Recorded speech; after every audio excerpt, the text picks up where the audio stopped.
નમસ્કાર, હું છું આપના સાથે ઈશા દુબે. આપ જોઈ રહ્યા છો જનસાક્ષી ન્યૂઝ. નજર કરીએ આજના મુખ્ય સમાચારો પર. અંકલેશ્વર હાંસોટ પંથકમાં વહેલી સવારના સમયે કમોસમી વરસાદ વરસતા વાતાવરણમાં ઠંડક પ્રસરી ગઈ હતી. સવારથી જ આકાશમાં ઘેરા વાદળો છવાઈ જતા અનેક વિસ્તારોમાં છૂટાછવાયા ઝાપટા પડ્યા હતા.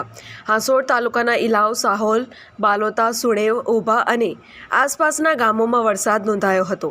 અંકલેશ્વર તાલુકામાં પણ છૂટાછવાયા ઝાપટા પડતા ખેડૂતોમાં ચિંતાનું મોજું ફરી વળ્યું હતું. સવારમાં ઠંડી, બપોરે ગરમી અને ત્યારબાદ અચાનક વરસેલા વરસાદને કારણે લોકોએ 3 ઋતુનો અનુભવ કર્યો હતો. ફેબ્રુઆરી માસના મધ્ય ભાગમાં પડેલા માવઠાને કારણે ખેડૂતોએ ખેતીના ઊભા પાકને નુકસાન થવાની શક્યતા વ્યક્ત કરવામાં આવી રહી છે. હવામાનમાં આવેલા અચાનક ફેરફારને કારણે સામાન્ય જનજીવન પર પણ અસર જોવા મળી હતી. તાપમાનમાં થયેલા ઉતાર ચઢાવને કારણે આરોગ્ય સંબંધિત સમસ્યાઓ વધવાની શક્યતા નિષ્ણાંતોએ વ્યક્ત કરી છે. પિન્ટુ મોદી, જનસાક્ષી ન્યૂઝ, અંકલેશ્વર.